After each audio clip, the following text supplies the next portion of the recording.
দা ধৰ্মেন্দ্ৰ দা তাৰপিছত এফালে গৌতম দা আৰু মোৰ মৰমৰ প্ৰশিক্ষাৰ্থীসকল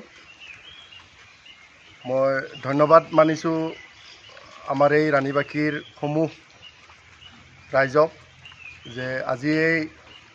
ৰাণী কোচিং চেণ্টাৰটো আগবাঢ়ি যোৱাত ৰাইজৰ যিটো সহযোগিতা পাইছোঁ তাৰ বাবে মই সমূহ ৰাণীবাসীকে মই ধন্যবাদ জ্ঞাপন কৰিছোঁ পোনপ্ৰথমে। তাৰোপৰি আমি আজি এই 17 বছৰ যিখিনি আমি অতিক্ৰম কৰিলোঁ তো গতিকে মই সেইটো কাৰণে ধন্য মানিছোঁ কাৰণ 17 বছৰ মানুহৰ এটা বহুত ওপৰ লেভেল এইটো ক'ব গ'লে আমি এনে কওঁ শিশুকাল যৌৱনকাল যিটো বৃদ্ধকাল ঠিক তেনে 17 বছৰটো আমি এতিয়া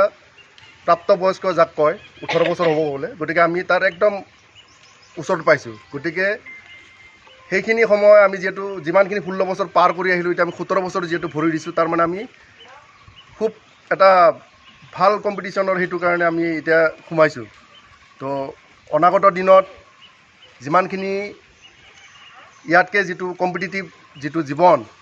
বা আমাৰ যিটো কোচিং চেণ্টাৰৰ যিটো 17 বছৰ হৈছে তো মানুহবিলাকেও চাই আছে 17 বছৰত আজিলৈকে কৰিলে কি ৰাণী কোচিং চেণ্টাৰে।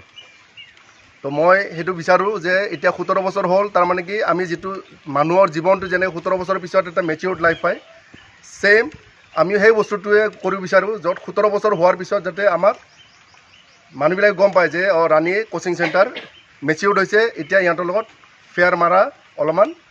প্ৰব্লেম আছে। গতিকে মই যিমানখিনি পাৰোঁ সেই বস্তুটোকে লৈ মই যাতে অনাগত দিনত বা কোচিং চেণ্টাৰৰ ফালৰ পৰা যিমানখিনি পাৰোঁ সিমানখিনি মই চেষ্টা কৰিম আৰু ৰাইজেও যাতে মোক সহায় সহযোগিতা আগবঢ়ায় আছেই লগত আছেই। তো মোৰ বিশ্বাস তেখেতসকলে সকলো ধৰণৰ সহায় সহযোগিতা আগবঢ়াব আৰু অনাগত দিনত ৰাইজৰ হৈ বা ৰাণীৰ হৈ যাতে আমি ল'ৰা ছোৱালীবিলাকক খুব ধুনীয়াকৈ আগবঢ়াই লৈ যাব পাৰোঁ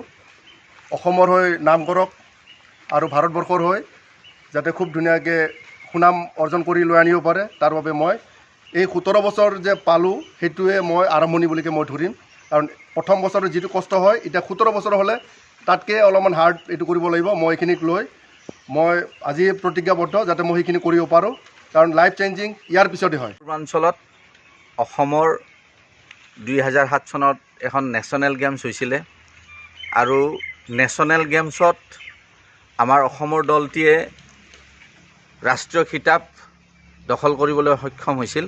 আৰু সেই ৰাষ্ট্ৰীয় খিতাপ দখল কৰাৰ সময়ত আপোনালোকৰ সন্মুখত আমাৰ ৰাণী কোচিং চেণ্টাৰৰ অন্যতম গুৰি ধৰোঁতা গোবিন্দ বড়ো আজি মই ষ্টুডেণ্টখিনিৰ কাৰণে কৈছোঁ তোমালোকৰ ছাৰ গোবিন্দ ছাৰ সেইখিনি সময়ত নেশ্যনেল ষ্টাৰ আছিল আৰু সেই নেশ্যনেল ষ্টাৰ গোবিন্দ ছাৰৰ সেই কৃতিত্বৰে ৰাণী কোচিং চেণ্টাৰৰ এই 1 জুলাই তাৰিখটোত আমি কেইজনমান ৰাণীৰ সচেতন ব্যক্তিয়ে 2007 চনৰ 1 জুলাইৰ 1 তাৰিখটোত ৰাণী কোচিং চেণ্টাৰৰ কোচিং 4জন ফুটবলাৰেৰে প্ৰশিক্ষাৰ্থীৰে আৰম্ভ কৰা হৈছিলে। পিছত গৈ পুৰুষ পিছত আৰু মহিলা ফুটবল যোগ হ'ল আৰু বিভিন্ন শিতান যোগ হৈ আজি এই 17টা বছৰত ৰাণী কোচিং চেণ্টাৰৰ সুখ্যাতি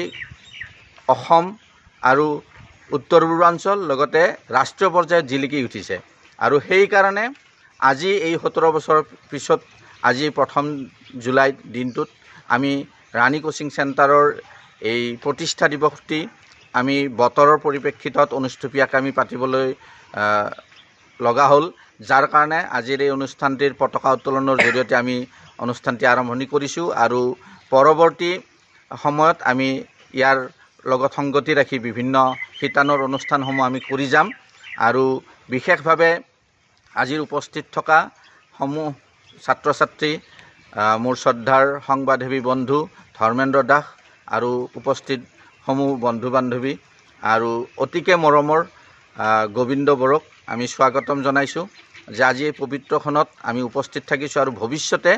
ৰাণী কোচিং চেণ্টাৰৰ উজ্জ্বল ভৱিষ্যত কামনা কৰি আজিৰ পতাকা উত্তোলন কাৰ্যসূচীৰে আমি আগবাঢ়িব খুজিছোঁ। যিকোনো খবৰৰ বাবে যোগাযোগ কৰক আমাৰ এই নম্বৰত 7099017330 আৰু 7099017110